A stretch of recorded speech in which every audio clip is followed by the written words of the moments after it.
Nino, mas afinal de contas, como eu faço para saber os meus orixás de cabeça?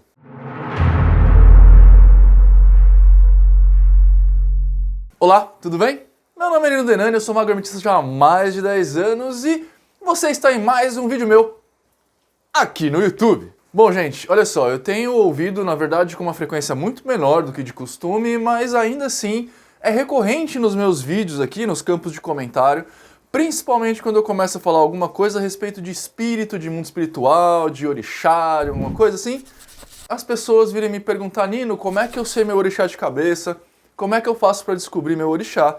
E eu resolvi fazer um vídeo inteirinho sobre essa questão em particular, porque, na verdade, muitas coisas precisam ser discutidas aí antes de você chegar nessa pergunta. Mas como tudo que a gente faz na vida, as pessoas têm pressa, não tem pressa? Tem pressa. Então, aliás, pressa é um dos problemas de você quando você entra na jornada não só da religião de Umbanda, mas também do caminho mágico, como eu deixei aqui pra você neste card aqui na live. Dá uma olhadinha lá, que são alguns tópicos que eu falo a respeito do problema, né? Os problemas que os iniciantes têm e as decorrências desses problemas. E a pressa é um deles. Depois vocês dão uma olhada aqui no videozinho para vocês saberem melhor sobre isso. Bom, vamos lá, né? Em primeiro lugar, antes de eu explicar para você como é que você sabe seu orixá, vamos explicar o que é um orixá. Para isso, eu quero delimitar muito bem o meu assunto aqui, o meu subject, porque orixá é uma palavra que tem vários significados diferentes, muitos desses significados herdados de uma religião para outra, e eu vou ter que delimitar exatamente do que eu estou falando com você, beleza?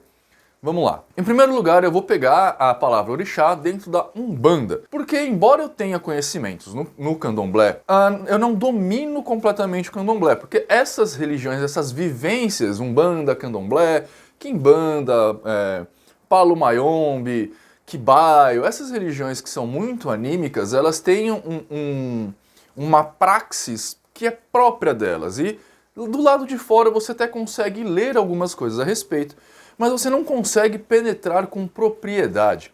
E isso basicamente porque essas religiões são religiões novas, ou seja, elas estão em constante processo de construção, e também elas são religiões abertas, o que dá aos seus praticantes uma liberdade imensa de movimentação teórica dentro do que está acontecendo.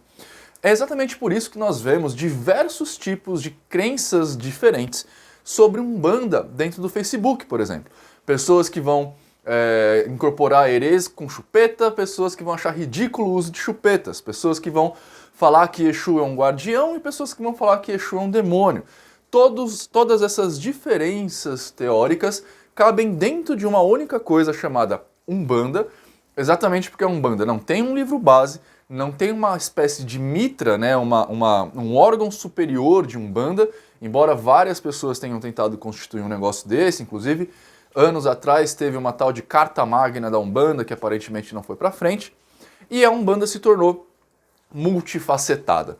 Eu vou então pegar a significação do que é um orixá dentro desse universo da Umbanda e vou tentar explicar da forma mais ampla possível para tentar abarcar todas as Umbandas. Mas Umbanda é Umbanda, cada terreiro é a sua própria Umbanda, então se eu estiver falando groselha, me perdoe, mas provavelmente é porque o seu terreiro não está englobado aqui, eu não conheço seu terreiro, logo não tenho como conhecer sua linha de pensamento. Antes também de eu partir para o assunto, eu preciso falar para vocês que eu estou gravando esse vídeo enquanto está caindo um senhor temporal aqui em São Paulo, então talvez exista um fundinho de chuva aqui no áudio, porque embora eu esteja com um microfone, eu não sei se ele é suficientemente direcional para não pegar o som de fundo que está logo aqui atrás da minha câmera, tá?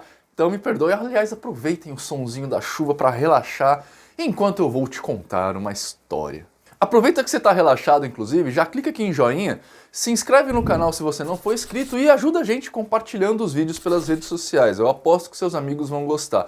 E se não gostar, eu aposto que vocês vão gostar muito de falar mal do meu vídeo. Então, compartilha nas redes sociais, se inscreva aqui. E se você gostar muito do que eu faço, me achou simpático, sei lá, quer ajudar a produção de conteúdos aqui, então seja membro do canal. A partir de R$ 2,99 você auxilia o trabalho aqui do Mago Hermetista, né? Esse trabalho do YouTube.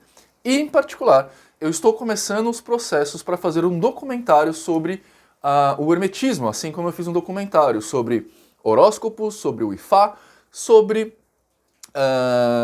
tarô e sobre a Goetia. Vão estar todos aqui embaixo listados no campo de descrição do vídeo, mas aqui embaixo tem uma playlist chamada A História Secreta de, onde eu trago isso. E eu vou fazer um do hermetismo bem completo, bem grandão, com várias pessoas participando. Se você quiser ajudar, torne-se membro.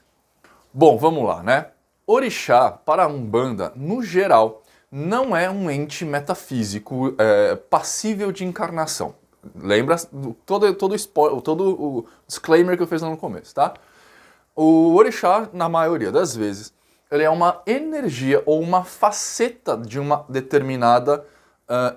uma faceta da energia. Como assim? Mais ou menos. Imagina que a gente está falando de luz branca aqui, né? Então, quando a gente está falando de luz, a gente consegue passar essa luz por um prisma e ela vai dar todas as diferenças de faixa vibratória que a gente chama de cores, né? Então vai ter lá no violeta até o vermelho lá embaixo, beleza? Quando a gente está falando de magia, dessas coisas todas, existe uma coisa no universo que vulgarmente a gente chama de energia, embora energia ela não seja uma outra coisa que a gente não sabe o que é, e essa mesma coisa é como a luz branca, ela é una. Só que, aparentemente, a gente consegue passar por um prisma, que é os seres viventes, né, tudo que existe, e esse prisma refrata a luz em vários aspectos diferentes, desde o mais sutil até o mais denso.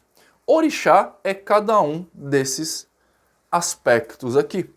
Então você vai ter orixás que são mais sutis e orixás que são mais densos. Eu nem vou tentar aqui neste vídeo fazer uma escala de densidade aqui, basicamente porque a compreensão nomenclatural das coisas muda para caramba. Alguns terreiros vão achar que Xangô, por exemplo, é mais sutil do que Oxóssi, outras pessoas vão achar que Oxóssi é mais sutil do que Xangô.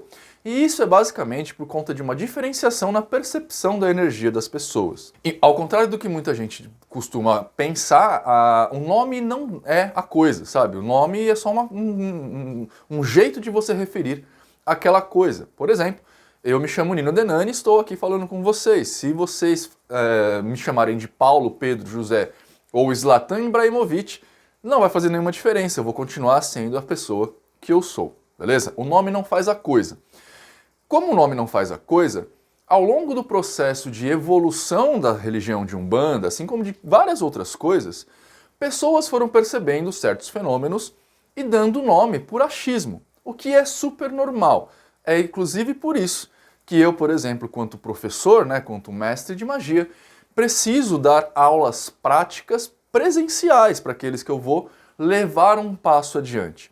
Porque quando eu vou falar, você vai sentir a energia do fogo, eu preciso que a pessoa sinta o que eu quero que ela sinta, para identificar, junto comigo, a mesma energia. E não ser uma energia qualquer coisa. Porque a gente tem percepções e, principalmente, adjetivos e compreensão desses mesmos adjetivos de forma muito diferente. Se eu falar para você que a energia é densa, o que é denso para você? Então eu preciso garantir que as pessoas sintam a mesma coisa, que é o que geralmente num terreiro de Umbanda, entre dirigentes e os filhos de fé, acontece no ato da firmeza, né? No ato da coroação do trabalho. Ao longo do trabalho, os guias e médiuns que vão fazer o desenvolvimento naquele filho de fé, eles vão, ao longo de várias sessões, identificando as energias que estão sendo manipuladas ali por aquele médium, e a partir daí ele fala, eu senti isso aqui muito parecido quando eu senti numa gira de Oxóssi. Logo, então esse aqui é um filho de Oxóssi. E por aí vai, tá? Energia é um negócio que é subjetivo, bem difícil de dar um nome, então a gente vê diferenças mil a respeito disso em diferentes lugares do Brasil. Para você ter um exemplo um pouco mais claro, talvez seja como eu tentar explicar para você o que é ser pai. Se você não tem filho, você nunca vai saber o que é o amor que um pai sente pelo filho. Exatamente porque existem vários tipos de amor e intensidades diferentes. E mesmo se você for pai e tiver um filho, provavelmente o amor que você tem por essa criança será diferente do amor que eu tenho pela minha filha. Todos esses sentimentos são subjetivos e para a gente conseguir colocar isso em palavras, fica praticamente impossível. Logo, terreiros vão achar que Xangô é mais sutil do que Oxóssi, outros terreiros vão achar que Oxóssi é mais sutil do que Xangô, o que vai tornar para mim impossível fazer uma escala de densidade de orixás. O que eu posso talvez falar para você é que, no geral, Oxalá é mais sutil do que Ogum. Ogum tradicionalmente é colocado lá embaixo como o chefe dos Exus, que já seria uma parte bem densa da energia, assim como Oxalá geralmente é o pai dos orixás, que é o cara que está lá em cima. O resto aqui no meio, se Oxum é mais densa ou menos densa que Iemanjá, que Xangô, que Oxóssi, não dá muito para saber. Eu sei também que em outras casas as pessoas costumam identificar orixás como espíritos, como entes divinizados de alguma forma, ou como Carol vai dizer, como antepassados divinizados. Não tem problema nenhum de você fazer isso, na verdade, essa explicação ela corrobora muito com a explicação anterior.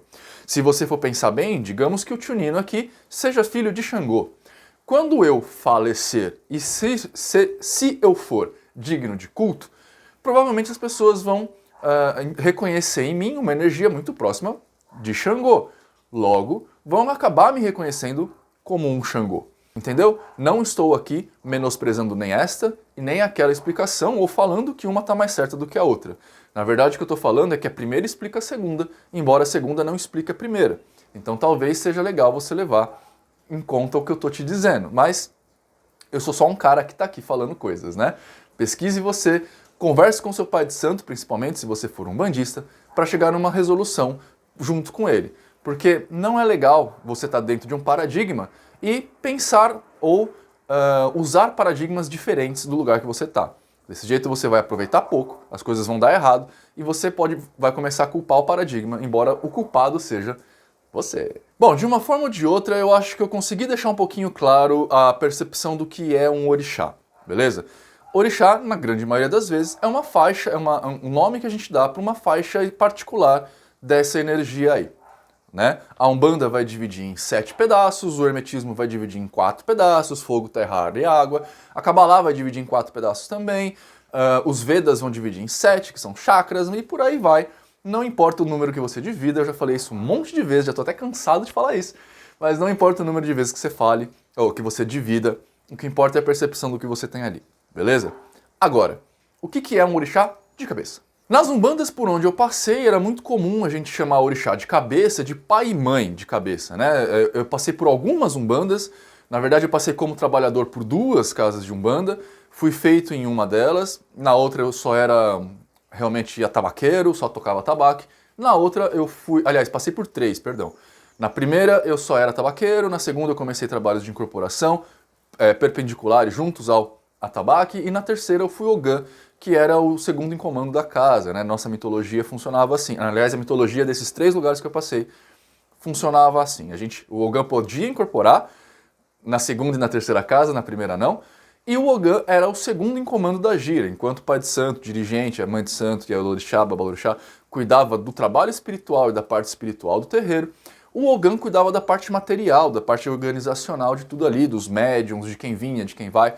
Por isso que era tão importante o trabalho de um ogã. Explicações sobre ogã à parte, nesses 3 lugares pelos quais eu passei, era comum a gente chamar os 2 orixás de cabeça de pai e mãe de cabeça. E ainda era comum também a gente ter padrinhos, né?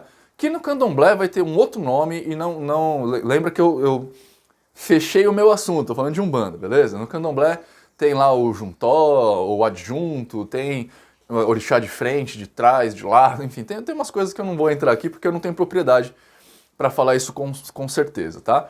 De qualquer forma, a gente tinha um orixá de frente, que é o pai de cabeça, ou a mãe de cabeça para as meninas, um orixá secundário, que era a mãe para os meninos, pai para as meninas, e às vezes tinham disjuntós que a gente chamava de padrinhos. No geral, pelos lugares aonde eu passei, meninos só tinham orixás masculinos de frente, né? Era o principal orixá, e meninas só tinham orixás femininos de frente. Não sei por que isso acontece assim, mas é uma questão de tradição. Tradição, em geral, a gente não pergunta a respeito porque não tem explicação, tá? Tradição é tradição. Tradição é tradição, para vocês terem um exemplo, na primeira casa que eu fiz parte lá, quando um médium ia incorporar um guia masculino, eles tinham que vestir calça, assim como quando iam incorporar um guia feminino, tinha que vestir saia. Porque na tradição daquele lugar, os espíritos masculinos não viriam com o médium vestindo saia, assim como os espíritos femininos não viriam com as meninas usando calça. Enfim, a questão de tradição não se pergunta, gente, porque a tradição não existe um porquê. E é exatamente por isso que geralmente eu sou contra a tradição. A tradição não existe porque alguém inventou assim um dia. Talvez até seja porque o homem, o cara, o dirigente, o mãe de santo, gostava mais de mulheres de saia e homens de calça e resolveu fazer isso, sabe? Que nem tipo na igreja evangélica acontece. Acontece isso, acontece. Não vou falar que não acontece, acontece mesmo. De qualquer forma, tradicionalmente ligado, né, na maioria das casas pelas quais eu fui, funcionava assim, tá? Meninos tinham orixás masculinos de frente, meninas tinham orixás femininos de frente, beleza? Beleza, isso não é culpa do tio Nino, não foi eu que inventei isso, tá? Tipo, nas casas que eu fui era assim. Mas o que é isso? Um orixá de frente seria mais ou menos como a energia principal daquele corpo, né? Então, por exemplo, o Nino aqui tem a energia de Oxóssi como principal. Assim como, por exemplo, dentro do hermetismo, eu falo pra vocês, já falei algumas vezes, que eu sou mago do fogo, né? Isso quer dizer que o fogo é a minha energia principal. Isso tem várias explicações para acontecer, tá? E na maioria das vezes, essas energias elas são mutantes ao longo da sua vida. Você fica navegando por entre elas por muito tempo, e isso só vai parar com um processo de iniciação, seja em qual for a escola que você for. Dentro da Umbanda você vai fazer lá a feitura, né, ou a coroa, a juremação, enfim, tem vários nomes aí. E nesse momento é afixado em você uma determinada faixa vibratória. Isso tem a ver com personalidade? Um pouco, bem pouco. Dá pra falar que existe uma simbiose entre você e essa energia. Eu não consigo falar pra você que a energia realmente estimula ou estipula a sua personalidade, assim como eu também não consigo falar que é a sua personalidade que estipula a energia. Mas eu posso falar para você que a energia é bastante mutável e ela não tem, na verdade, enquanto você é profano, um caráter civilizatório nesse sentido, né, de deixar civilizado. Eu, por exemplo, mudei muito ao longo dos últimos anos. Se você pegar uns vídeos mais antigos, você vai ver como eu era e como eu sou. E a minha energia continua a mesma, eu continuo com a energia do fogo em princípio, né? Faz 10 anos, um pouco mais de 10 anos, na verdade, que eu sou o mestre do fogo. E há 10 anos eu tô aí e meus vídeos têm 6, 5 anos. E no começo eu era um e hoje eu sou outro. A energia continua, não mudou nada. Não dá pra falar que o meu caráter mudou. Talvez essencialmente tenha alguma diferença. Mas aqui que tá um problema que vai me fazer dar um alerta pra você, um disclaimer, antes de chegar lá na frente. Olha só. Muitas pessoas, muitas mesmo, na verdade quase todo mundo, costuma usar esse tipo de informação como uma fuga.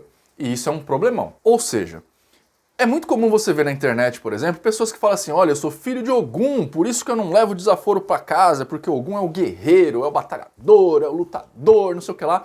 Não levo desaforo pra casa. Mesmo que fosse, gente, olha só, isso é um problema por quê? Porque você, em vez de trabalhar a sua característica ruim, você está usando uma informação aleatória, uma informação externa, para justificar a sua característica ruim. Que nem o pessoal faz com signo, sabe? Ah, eu sou geminiano, então eu tenho o direito de ficar mudando de opinião. Não, você muda de opinião porque você é inseguro, sei lá, vai trabalhar numa terapia, coisas assim. Então, quando a gente geralmente faz isso, e por isso, ao longo de muitos anos, quando eu estava na Umbanda, todos os lugares pelos quais eu passei tinham uma premissa de não dar esse spoiler para as pessoas, ou seja, não falar quem é o pai e mãe de cabeça antes da iniciação, porque até a iniciação acontecer foram vários anos e aí tudo bem, a pessoa já está mais treinada, mas a gente geralmente optava por não falar. Primeiro por causa disso, e segundo porque em geral as pessoas começam a cultuar esse problema e aí transformam esse problema no seu jeito de agir. Ou seja, se eu falar pra você, você é filho de Ogum, você pode ser ou pode não ser, mas você vai com certeza procurar o que é Ogum lá na internet, vai ver a descrição dos filhos de Ogum na internet, e aí você vai replicar essa questão, continuar fazendo isso, ou começar a fazer isso, porque você viu que é filho de Ogum. Eu estou mudando a sua linha de história de uma forma completamente aleatória, né? Tipo, ruim, não é legal. Então, esses dois problemas geralmente me impedem, quando, por exemplo, eu tenho os atos principais, né, presenciais com as pessoas, de falar a questão da energia logo de cara e também orixá, eu nem tento falar. Eu sei qual que é, na maioria das vezes eu tô certo. Tem um caso muito famoso na Ordem, por exemplo, que eu tava conversando com o Roberto Mandstein, e o Roberto é dirigente de Umbanda, já tem 45 milhões de anos. E aí a gente conversando, não sei o que lá, eu falei assim, não vou fazer isso porque você é filho de tal orixá. E aí ele falou, isso passou a conversa. Depois de muito tempo ele veio falar pra mim, falou, nossa Nino, como é que você sabia? Né? A gente tem uma certa, né, quando a gente passa muito tempo nessa jornada, a gente acaba pegando, então... No geral eu sei, e isso às vezes até me facilita nos meus trabalhos particulares, naqueles rituais particulares que eu faço, no atendimento particular. Telefone aqui pra vocês marcarem se quiser, beleza? Mas beleza, todos os spoilers dados, todos os alertas dados, todos os disclaimers feitos. Como é que eu sei qual que é meu orixá de cabeça, tio Nino? Ainda assim eu quero saber. Na internet você vai achar 1 milhão de explicações a respeito disso. Tem por data de nascimento, tem através do seu signo, tem através da carta do tarô que você tira, enfim, do dado que você joga. Nossa, tem tantas formas que é até um absurdo, tá? A única forma, na verdade, de você saber efetivamente qual é seu pai, mãe de cabeça é frequentando um terreiro. Não tem outro jeito, tá? Eu mesmo, apesar de ter acabado de falar que eu geralmente sei qual que é, se você vier perguntar pra mim, eu não vou falar. Qualquer praticante de Umbanda que for minimamente sério também não vai falar. Dentro da Umbanda, existem formas de você fazer isso através de incorporação, através da fala dos seus guias e também através de jogos, tá? De jogo de búzios, por exemplo, ou de tarô. Aí o dirigente vai fazer o jeito dele. Dentro dessas modalidades, no geral, é a intuição do pai de santo. Eu lá no terreiro, junto com a dirigente da época, a gente sabia, porque os nossos guias nos contavam, a gente intuía aquilo, o que era, mas depois a gente fazia um teste com um médium incorporado. O médium, depois de muito tempo de desenvolvimento, ele era incorporado, o caboclo dele pra gente, no nosso terreiro, em geral, o caboclo dele vinha e falava, olha, é tal coisa. A gente já tinha anotado em algum lugar e via se batia uma coisa na outra. Então, incorporando o que se falava. Na maioria dos casos, é assim. E outra coisa, não é você indo no terreiro uma vez só, que o dirigente vai te falar. Ele até pode te falar algum orixá para te fazer ir embora. Mas no geral, é a energia que está naquele momento com você. Essa energia, como eu falei, muda. Então é muito comum você ir num dirigente ele falar uma coisa e você ir em outro ele falar outra. Inclusive porque, como eu falei lá no começo, a percepção da energia muda. Então em algumas casas. Vou dar um exemplo só para você entender. Na primeira casa que eu fui feito, Ogum lá era cultuado, como São Jorge e tal, na cor vermelha. As guias eram vermelhas. Na segunda casa que eu fui, Ogum era cultuado como São Sebastião e a guia dele era verde, o que para muitas pessoas é Oxóssi. Por que isso acontecia? Porque no primeiro terreiro que eu ia, encarava-se Ogum da forma tradicional, como guerreiro, né? Então o vermelho tem a cor do sangue, a cor do ferro fundido, essas coisas todas. Já no segundo terreiro, Ogum era muito mais o fazendeiro, que fazia, ele mexia com ferro, mas para fazer as ferramentas da fazenda, o arado, essas coisas todas. Então tinha uma outra cor e uma outra personalidade. No terceiro terreiro, tinha uma qualidade de Ogum em particular, que era o Beira-Mar, que também era cultuado com verde, mas um verde muito clarinho, com quase um verde água, era um Ogum muito mais calmo. Então essas formas de falar mudam pra caramba. E no fim das contas, não vai mudar em nada a sua vida. Você vai continuar sendo quem você é. Ah, Nino, mas eu quero cultuar o orixá. Não precisa. Um monte de gente tem a sua vida aí pra frente. Eu mesmo, depois que saí da Umbanda, nunca mais cultuei orixá, nunca mais fiz oferenda pra guia.